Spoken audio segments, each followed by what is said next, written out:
Hey, welcome to KUAM News' Decision 2014. I'm Jess Lujan, host of The Buzz with a Candidate, alongside my producer, Keen Conception, JC. In the studio with me this morning, we have former Senator Judi Guthertz, Democrat. Good morning, Senator. How you Buenas, doing? Jesse, and buenas, Adonis. And Buenas. of course, a new candidate from the Republican side, Adonis Mendiola, who happens to be the director of the Department of Youth Affairs. Afide, thank you so Good much for morning. having us. Thank you, KUAM, and And of welcome course, to all. we're live here in Isla 63. This is being recorded, of course, for tonight at 7:30 on Docomo's local channel 2, as well as highlights on KUAM Headline News tonight at between 6 and 6:30. And likewise, this will be broadcast as well tomorrow afternoon at 2 o'clock on KUAM TV 8. Very nice. And then we'll be on KUAM YouTube channel as well, and it'll be ready about 10:30, 11 o'clock this morning. Thank Okay. you. Well, welcome, candidates. How are you Thank doing this morning? Very, very Good morning. well. Good. Thank you. Let me go ahead and start off, and we decided women will go first. Okay. Okay. There we Great. go. Again, your name, what you do, and your political platform. You got 1 minute. Okay. Well, my name is Judi Guthertz, and I am a former professor at the School of Business and Public Administration at the University of Guam, where I taught for 27 years. Also a former academic vice president at the University of Guam. And I keep busy since leaving the legislature, Jesse. I started helping out DOE as a classroom teacher. And last school year, I taught at Antolon Middle School, and I wanted to find out what's really going on in the schools. And the best way is to get in the trenches and work with the children there and find out what the issues are and be better prepared should I run again for senator with good public policy legislation. My platform really focuses on public safety and education. And I want to emphasize that I truly believe, after seeing what I saw in the schools, there's a great need to reintroduce civics education in our schools and in our community. I think if we have more civics education and we have programs in the community that promote civics education, I think we'll have less problems on the island. So that's my focus. Okay. Well, thank you very much, Senator. Thank you. Adonis. Afide, my name is Adonis Mendiola. I'm the son of Joe and Agnes Mendiola. Married to the beautiful Charlene Board Mendiola, 25 years. I live and currently reside in the village of Ipan Talafofo. I'm a veteran, 15-year veteran, Operation Desert Storm, Desert Shield, and of course Enduring Freedom. I'm currently the Director of Department of Youth Affairs, and I'm proud of my 24 years of public service, both private and public. And the point of my platform, I have 3 points, but the first most important point is obviously creating higher, better paying jobs and job training, so workforce development, along with looking after my fellow veterans, their benefits and the health care provided to them, and finally helping shape the policy of our migrant issues here on Guam and abroad. Okay. Hey, thank you very much again for that. But let me ask you, since both of you, I mean, look at both of your platforms, and you have similar entities here. And let's start off with veterans. You know, nationally, we've read and heard, and of course, to the dismay of all, you know, and I guess and even the treatment of our veterans and their wait time. They say that's not really applicable here in Guam. Our wait time is not compared to, you can't compare them to some other waits. But in a lot of the treatment here of our veterans here in Guam as well, where they have to go get the approval, I guess, off island in Hawaii at this point, we're talking about, you know, I mean, it's not to be had anymore. The old Naval Hospital should have been. We had hoped that it converted to, you know, some kind of facility to be able to treat the local vets as well. That's not to be had. The Filipino vets have their own clinic basically in the Philippines. What do you propose, again, to be able to do to get us to where we're at, to be really recognized and you know, as the highest amount of per capita volunteer service here, you know, of all the United States, and really we always get the blunt. Sure. Well, Adonis, let me go ahead. Okay, You start. go ahead. Okay, Adonis. Sure, I appreciate the intro there, and as a segue, I'd like to say that some people do and don't know. I've served also with the Guard and the Reserves here on Guam, and many of my brothers, in fact, my personal brother, has had to go through that waiting process. So while the review has come in that somehow, some way, it's not as bad as we might think. I say every person has a reality. And the reality of it is my brother had to go through a long, painstaking process, not just here locally, but externally. I mean, waiting for records, waiting for reviews. And that's important to every single soldier or sailor or seaman or airman who's had to wait for their cases to be tried. Because it isn't just that soldier, it's their families that are impacted.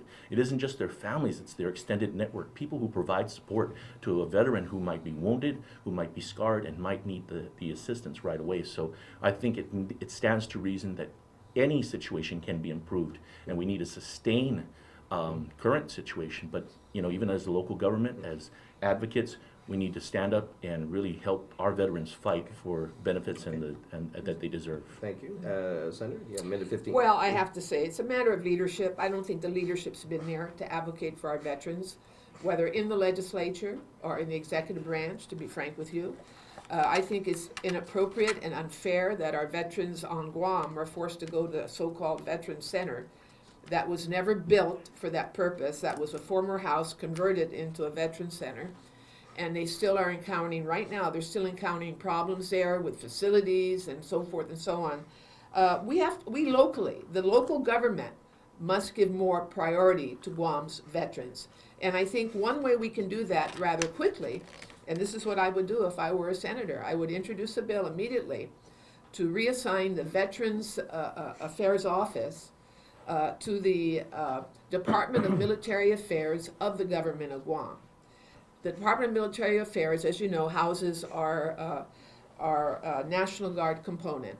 And I think if it was part of that department, it would be given more stature, more focus, more respect, and more support through the various opportunities provided by the National Guard. At the same time, I would build a proper veteran center for our veterans on Guam in Agana, to be located, frankly, to be located where the current Department of Administration building is. Okay, thank you very much. Now let's shift a little bit now to job creations. Okay, Yep. let's go job creations. What do you propose? The 23rd Guam legislature. What would your proposal be? What would you try to work with your colleagues in terms of proposing jobs, job creation, better job opportunities, higher paying jobs as opposed to just entry-level jobs? Okay, very good. Well, our government is very magnanimous. We provide educational opportunities for our people. We have a fully operational free public school system, ages 6 to 18, 16, all through high school. We have a fully available university, a community college. We have a trades academy that we help support, the government of Guam. We have the institutional support. What's missing is the interest and commitment of the population to access these opportunities. So we have to get our people to want to get skills, to see the benefits of getting skills, so that they can come into these institutions and get the training they need so they can have better jobs. At the same time, I believe that we need to provide incentives to businesses. Jesse, there's too many laws, too many regulations on our island. We need to repeal a lot of laws that slow down business opportunities, that unfortunately make it more difficult for businesses to operate, so that they can free up some of their money they use to comply with regulations to hire more people. Mm-hmm. Okay. You have a minute 8. Adonis, please. Sure. I agree wholeheartedly. Choice is supreme. No matter where you go, in your home, out in the public, in the private sector as well. Choice is important. Choice is important for our risk takers, the businesses out there who obviously look for opportunities, look for needs to fill and fill them. And we do need to tear down the walls of bureaucracy, the regulatory issues that obviously prevent businesses from being able to come in here and obviously work for a profit. I mean, we all work for paychecks, and a business works for a profit. And that profit obviously will go towards building this economy, sustaining it, and obviously improving the opportunities and the choices to our people. As my good colleague here has stated, the opportunities exist. We're in the land of freedom. Where else can you go in any other country and know that you could go in a drop of a dime, send your child up to ULG or GCC or any of the other agencies and ask for assistance. There are Pell Grants, there are grants, there are scholarships, and all we need is for our people to choose that. Our families, our Sinus need to employ the want and the passion and the drive for their children and get their children to want it as bad as they need to have it. Okay, now let's talk about something I'm passionate with, and all of us are as well. You used to work at GMH. You and I, we dealt in 29th Guam Legislature, GMH figures. Actually, we worked when I was a vice chair of healthcare. The situation with GMH. Administrator Verga just recently had, I guess, come back from St. Luke, Yep. the hospital we're very familiar with. And I applaud his efforts in trying to bring back the expertise so that people won't have to go off island. I applaud all those efforts. But we still have not identified, again, the source. I mean, at the time that we were dealing with that, it was a bucket full of holes. This bucket has become bottomless at this point. What do you propose? What do you propose, again, for us to be able to get it in financial stability? Is it time? Are you willing to put everything on the table and look at all the entities? One of the first things in the 27th Guam Legislature that we've dealt with is the privatization of GTA. Are you willing to look at everything and call it what it is at that point when it needs to come to there? Because it doesn't seem, I mean, when we were in the legislature, it was 20 years ago we were dealing with this. It's 20 plus years for the hospital. What are your thoughts? What are your remedies or proposed remedies? All right, very simple. And I proposed this a year ago. I wrote a column for the Marion's Variety on the future of the Guam Memorial Hospital. And I said, and I still believe this, it's really time to reevaluate the model of the Guam Memorial Hospital and to ask ourselves, does the government of Guam really need to own and operate a hospital? Now that we have a competing hospital, I think it's time for us to establish a brain trust, a think tank commission, simply on the future of the Guam Memorial Hospital and to come up with possible options. And one of those options, Jesse, in my opinion, is to look for a competitor for the new hospital, just like we did with GTA, possibly put it up for bidding and competition, and the government of Guam, if we found the right competitor, to take over and to invest and to, if we give them the same tax incentives we're giving the new hospital, the Medical City Hospital, I think the government of Guam could be something a lot better for the people when it comes to health care. What we could do is provide a health insurance to all of our people for all the money that we're spending right now on GMH. We could take care of the needy, make sure people have access to good health care, not have to operate a hospital, not have to make payroll, not have to operate a pharmacy, and not have to do all the administrative costs to go along with it. Okay. Adonis, you got a minute 15. Again, choice is king. We live in a land of freedom, and the hospital has, obviously, the issue of competition has come to roost. And competition is king. In a free economy, in a capitalistic society, you want to make sure you provide the best product, best service. As a 9-year veteran of hospital service and healthcare, 11 years, I know that our people need to be part of that solution. And there are people up there who think like a businessman, who think about improving services, who want efficiencies. And in our time there, we looked at efficiencies, even in pharmacy. Now that's from the inside looking out. But there are people on the outside looking in and says, I could probably privatize your billing process. I could probably streamline, your recovery of waste or efficiency of use of the items you've got there. We always want to look outside sometimes, but we have the tools from within. There are people who know how often medication might be wasted or how supplies might be misappropriated or misapplied, and we need to find those solutions within our people. Can outside entities help? I agree, they can. The opportunities exist. I think Joe Verga was trying to do that by way of bringing in new talent, but we need to look at the talent within. By the way, the pharmacy, since I'd left there and we'd opened up the windows to opportunities for great wages to rise, we have brought back, the hospital has brought back more homegrown pharmacists to this island. And those pharmacists don't come cheap, neither does their education. So we need to really shore up the institution's offerings and abilities to draw these individuals back and give them something to take pride and hold of. Here it is. It's already bipartisan here as we start. Yes, right. Let me go with this again. So we're talking competition. We're talking about putting everything on the table and Different model, and different models. Starting to really, hey, let's call it what it is. Let's look at it. I love the thing competition. Yeah. And Judy, you and I were in the legislature as well, and Adonis, we worked together in this as well in looking at competition. The Jones Act is an act that has been upon us and very, very, very tough on our economy. I mean, no matter what we want to do, if this is still bestowed upon us, it's something that will definitely hinder our economic prosperity. What are your thoughts? How would you go about to force the delegate again in Washington, whoever that person may be, to work with us to get the lifting, to get the exemption of the Jones Act? When I talk Jones Act, I'm not just talking about shipping, because Jones Act is the title, but it deals with shipping and it deals with cabotage laws and things of that nature. What are your thoughts again with this, and how would you go about getting the exemption? I believe cabotage and everything surrounding it at one point was relevant. Okay, it was established at one point when our security, our international security, the security of our waters, and maybe the security of food and anything else that's provided to us was important. But the relevancy of cabotage is no longer there.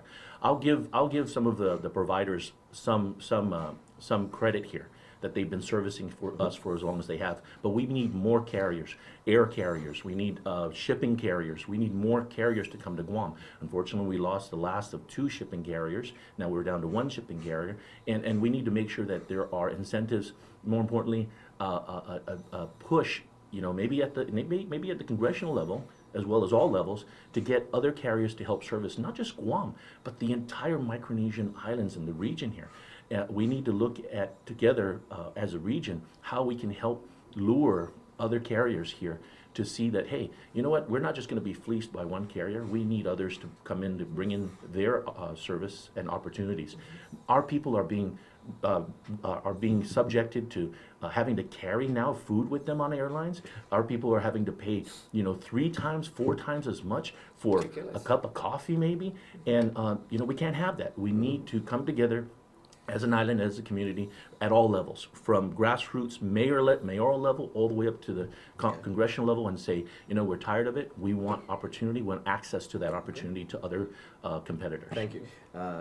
Senator, you got a minute 30. Well, I think the key here is that the only way we can get this changed is in Washington.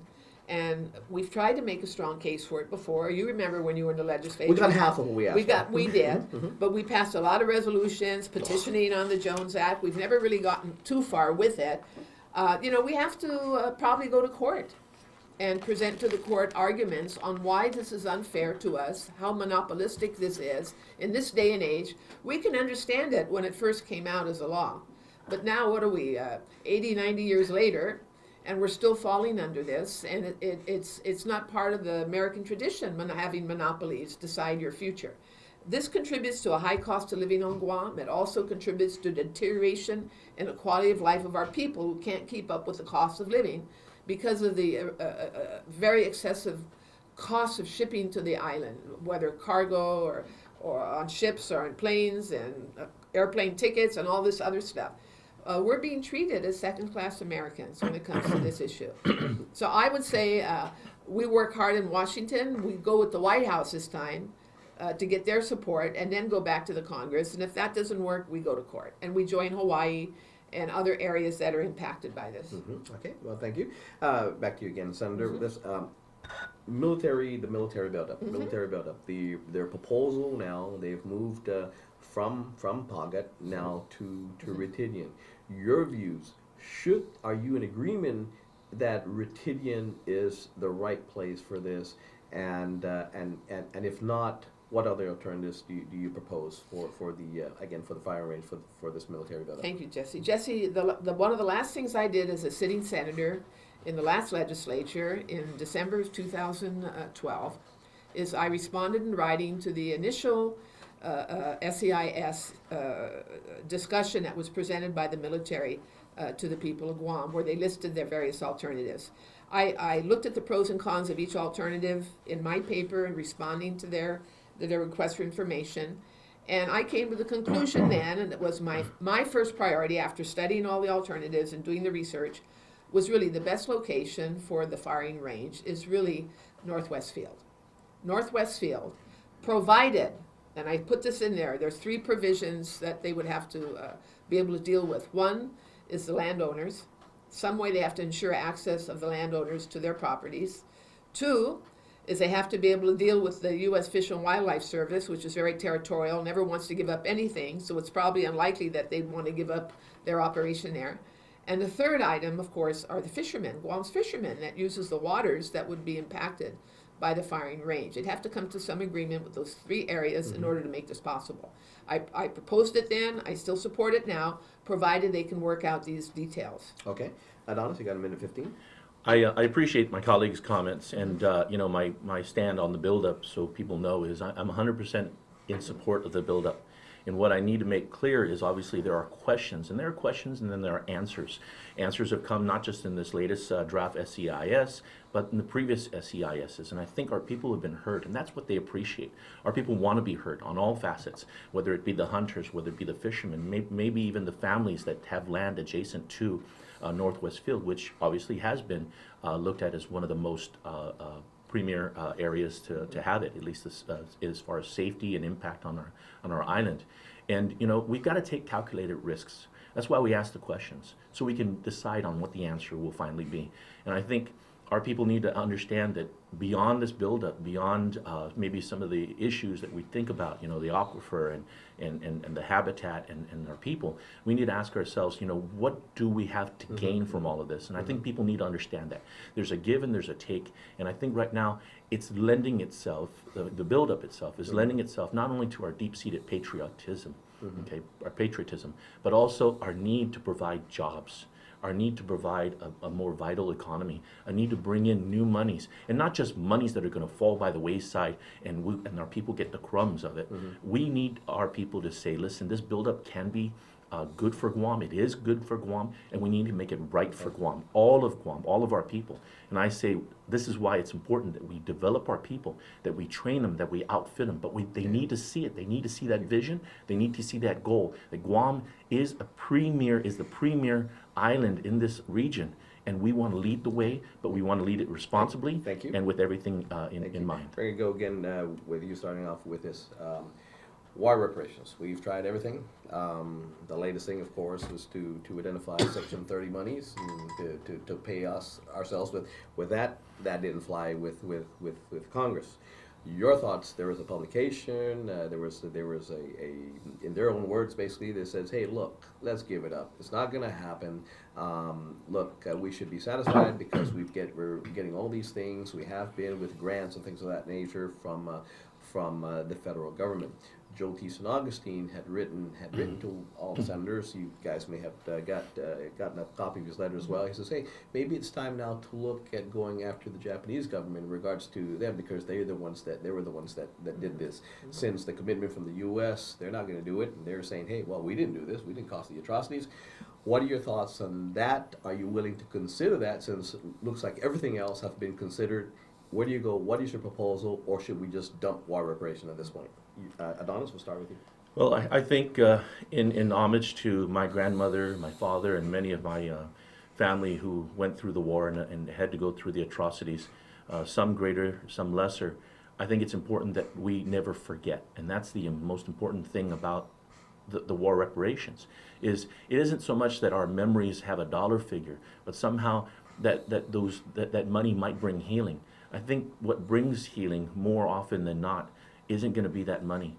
It's just that someone understood the pain, the anxiety, the stress, the loss that our island felt. And I think our people are healing. Our people are helping each other to heal. But our relationships are healing with the Japanese. The Japanese people, our relationships are healing with the Americans. And it's not to say that we should just forget it, forgive and forget it. But we need to remember, and our children need to remember why that war was fought, why those things happened to our people. And we need to probably invest in that memory. As long as we keep putting it up there on that flagpole, as high as people can see, we're not going to let our people down that went through this problem. Should we chase after it? We should continue after it? Yes, on all fronts. Because somehow, some way, somebody's going to have to say, I'm sorry. There we go. Okay, thank you. Senator? Yeah, say- well, say- you know, say- a minute 30, okay? All right, thank you. My thinking is very simple. Jesse, I remember my father, I wasn't born yet, but my father came to Guam right after the liberation of the island. He was in the Coast Guard. He was assigned to guard Apra Harbor. Fell in love with the island, interacted with the people. And when he went back, a few years later, he got married, had children, and wanted to come back to Guam to be part of the island, to start a business. He started Guam Dry Cleaners and the Guam Department Store, by the way. And he always told me, I always must respect the Chamorro people. The Chamorro people went through terrible period during the war, and they must be recognized for what they went through. So that stayed with me growing up. It still stays with me. I've always advocated for war reparations. However, this is the problem. The problem is not the legitimacy in any way of the claims. The problem is the U.S. Congress, the politics of the U.S. Congress. Until that Congress becomes a Democratic Congress, with the Democratic Senate that we have and a Democratic House of Representatives, this is not going to pass the Congress. It has to be a Democratic Congress that will pass war reparations, because we always fall into problems with members of the Republican Party when it comes to war reparations in the U.S. House of Representatives and the U.S. Senate. That we need a Democratic Congress to get our War Reparations Act passed. Okay, thank you very much. Adonis, please? Sure, on the same note. Yes. Sure, absolutely. I don't know that it's about a partisan issue as much as it is about bringing the focus back down to, again, why our liberation was necessary, why even the imperial armies came here to Guam and decided to take it up. We're of value, we're of great value, and whether it's one party or the other, highlighting the value of this island and its people and our patriotism, we need to focus on how we can turn the tide for not just the generation past and remember them and honor them, but we remember and honor them by succeeding. This generation needs to succeed the last generation.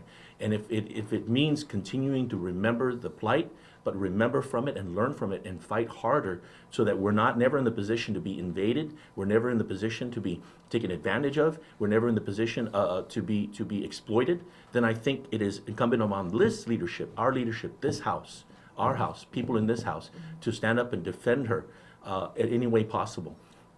It's it's not to say we'll never get reparations. It's not to say that one party or the other party will bring the resolution, but we are our own solution. Our people are our own solution, and we need to make sure that it never happens again.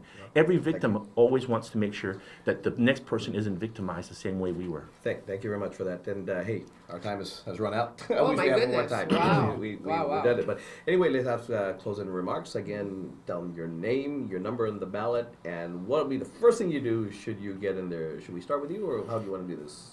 Okay. Thank you. Let's go Well, ahead. again, thank you, Jess, for having us here, and it's a great pleasure. Thank you, KUAM. Jesse, my name is Judi Guthertz. I'm number 4 on the ballot on the Democratic side. And I just want to say that really my priority is the safety of our people. Your safety, people of Guam, is my priority should I be elected to this legislature. I want to make sure Guam is a safe place for you and your family, that we don't have to put up with these terrible criminal assaults in our community, and that your children get a good education. Public safety and education are my priorities. Thank you very much. What number? I'm number 4 on the Democratic side of the ballot. There So we if go. people just vote Democrat, 1 to 15, they'll be in good shape. There we go. Adonis? My name is Adonis Mendiola. I'm number 12 on the Republican side of the ballot. I'm, again, a father, husband, and I want to reinforce the fact that as a father, I have 2 sons in college. One getting ready to finish college, another one just went into college. And I've got a high schooler. And I want to say that my platform is based on job training. Why? Because as a father, as a mother, as an uncle, aunt, we all want our children to have and find their purpose in life. We want them to be equipped and trained to be able to take advantage of life. And job training and higher, better paying jobs are going to come because I am going to make doubly sure that our children have something to latch onto, that there's not this hopelessness out there. And more importantly, I want to make sure our veterans are taken care of. They're the ones that defended their freedom. Let's take advantage of that freedom.